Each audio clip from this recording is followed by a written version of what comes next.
Hello friends, I am doctor Ashish Patel, consultant proctologist. एक दिन सुबह आप उठते हैं, फ्रेश होने के लिए जाते हैं और आप क्या देखते हैं?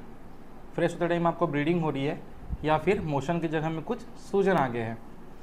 फिर आप सोचते हैं मुझे क्या हो गया है, तो फिर आप जो है गूगल करते हैं, यूट्यूब देखते हैं। फिर आपको पता चलता है कि ये आपको जो है पाइल्स की दिक्कत हो रही है। तो यहाँ से शुरू होता है सारा चक्कर। फिर आप जाते हैं डॉक्टर के पास और फिर आपको डॉक्टर बोलता है कि आपको पाइल्स हो गया है। तो फ्रेंड्स, आज की इस वीडियो में हम जानते हैं कि पाइल्स होता क्या है, क्या उसके लक्षण हैं, क्या उसके ट्रीटमेंट है। इसके बारे में आज हम इस वीडियो में जानेंगे। पाइल्स के लक्षण क्या हैं? तो पाइल्स के कुछ 4-5 लक्षण हैं।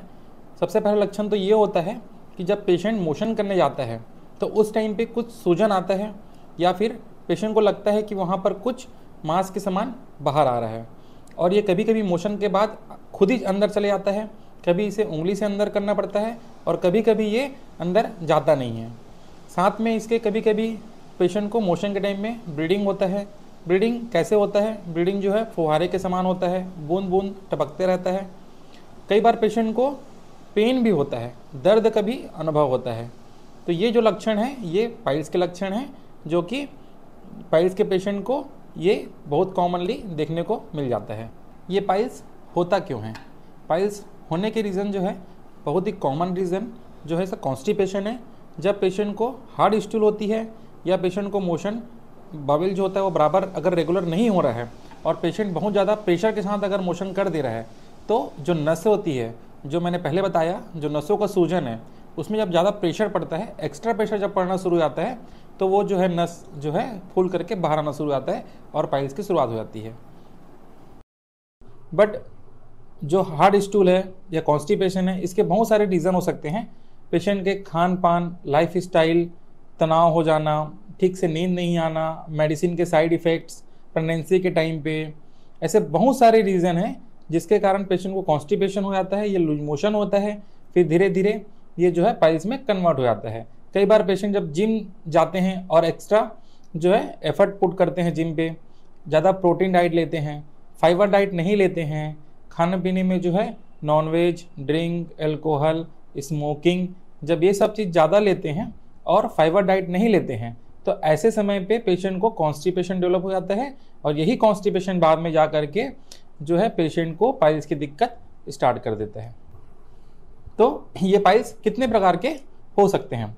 तो मेनली हम देखते हैं तो ये पाइल्स जो है 2 तरह के होते हैं, एक्सटर्नल पाइल्स, इंटरनल पाइल्स। इसी को एक्सटर्नल हेमरॉइड और इंटरनल हेमरॉइड बोलते हैं। और पोजीशन के अकॉर्डिंग देखें, जो घड़ी के जो कांटा होता है, जो घड़ी जो होती है उसके हिसाब से हम देखें तो ऊपर जो 12 और नीचे 6 होता है, तो उस हिसाब से अगर हम देखते हैं तो पाइल जो है तीन पोजीशन पे होता है। घड़ी के हिसाब से हम देखें तो 3 o'clock, 7 o'clock और 11 o'clock। पोजीशन के हिसाब से 3 तरह के होते हैं, 3, 7, 11। और ग्रेड में हम देखें तो ये 4 तरह के होते हैं, 4 ग्रेड होते हैं इसके। पाइल्स के 4 ग्रेड कौन कौन से होते हैं? ग्रेड 1, ग्रेड 2, ग्रेड 3 और ग्रेड 4। ग्रेड 1 में पेशेंट को ब्लीडिंग हो सकती है, मस्सा दिखाई नहीं देता है, मस्सा अंदर होता है। ग्रेड 2 में जो है पेशेंट को जो है कभी कभी मस्से बाहर आते हैं और ये खुद ही अंदर चल देते हैं और पेशेंट को ब्लीडिंग भी हो सकती है। ग्रेड 3 में मस्से बाहर तो आते हैं और मोशन के बाद पेशेंट को खुद उसे उंगली से अंदर करना पड़ता है। ग्रेड 4 में परमानेंट जो मस्सा होता है वो बाहर आ जाता है, उंगली से ढकेलने के बाद भी वो मस्सा अंदर नहीं जाता है। तो ये अलग अलग ग्रेड होते हैं पाइल्स के, grade 1, grade 2, grade 3, grade 4। Grade 1 और ग्रेड 2 में जो है पेशेंट को तकलीफ कम होती है, बट ग्रेड 3 और ग्रेड 4 में पेशेंट को पेन, ब्लीडिंग, ये तकलीफ जो है बढ़ जाती है। अब देखते हैं पेशेंट के ट्रीटमेंट के बारे में। पेशेंट को ट्रीटमेंट क्या करना चाहिए? जब मैंने जैसे बताया ग्रेड 1 और ग्रेड 2 में पेशेंट को तकलीफ कम होती है, ऐसे समय में पेशेंट जो है अपने खान पान, अपने रहन सहन, अपने तनाव, अपने जो बाकी की जो साइड जो चीज़ें हैं उसको अगर कम कर ले पेशेंट, तो पेशेंट को डेफिनेटली यहाँ पे बहुत ज़्यादा बेनिफिट होता है। जो डॉक्टर प्रिस्क्राइब करते हैं उसको जो है अगर पेशेंट सही तरीके से अगर फॉलो करता है पेशेंट, तो डेफिनेटली उसे फ़ायदा होता है और जो ग्रेड 1, ग्रेड 2 में सिम्टम्स को कम किया जा सकता है। लेकिन यहीं पे हम बात करते हैं ग्रेड 3 और ग्रेड 4 के बारे में। कभी कभी देखने को मिलता है फ्रेंड्स कि ग्रेड 3 और ग्रेड 4 जब हो जाता है पेशेंट को, तो उस समय पे खान पान में सुधार करने के बावजूद भी कभी कभी ब्लीडिंग कम नहीं होता है, पेन कम नहीं होते हैं, मस्से कम नहीं होते हैं, तो ऐसे समय पे पेशेंट को जो है कई बार सर्जरी की ज़रूरत पड़ती है। सर्जरी के कई ऑप्शन हैं, जो है सर्जरी में लेज़र कर सकते हैं, ओपन हेमेटोमी कर सकते हैं, 4 सूत्र कर सकते हैं, स्टेपलर टेक्निक है, MIPH है, ऐसे बहुत सारे अलग अलग टेक्निक्स है सर्जरी करने के लिए। तो ये जो टेक्निक्स कौन सा बेस्ट है किस पेशेंट के लिए, ये डॉक्टर देख करके ही डिसाइड कर सकता है, और जो है उसके बाद उसके बारे में, उसके बेनिफिट्स के बारे में जो है डॉक्टर बता सकता है।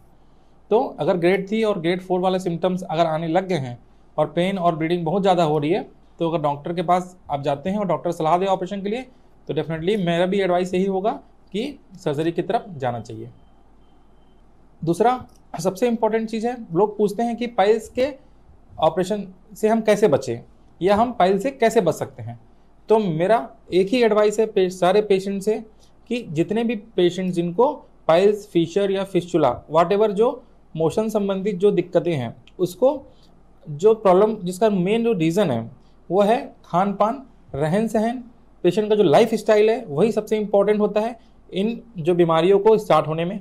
जैसे मैंने पहले बताया, कभी कभी ये जेनेटिक भी होता है, बट जो दूसरे पेशेंट्स हैं जिनको लाइफ स्टाइल के कारण जो प्रॉब्लम्स बढ़ रहे हैं, ऐसे पेशेंट को अपने लाइफ स्टाइल में ठीक करने की बहुत ज़्यादा इंपॉर्टेंट उनका जो रोल होता है जो बीमारियों को कम करने के लिए। तो इनको जो है बिल्कुल ध्यान रखना चाहिए अपने खान पान में। जैसे मैंने पहले बताया है, अपने खान पान में ड्रिंक, स्मोकिंग, नॉनवेज, तली भुनी चीज़ें जो होती है उसको कम कर दे, फाइबर्स वाला फूड ले।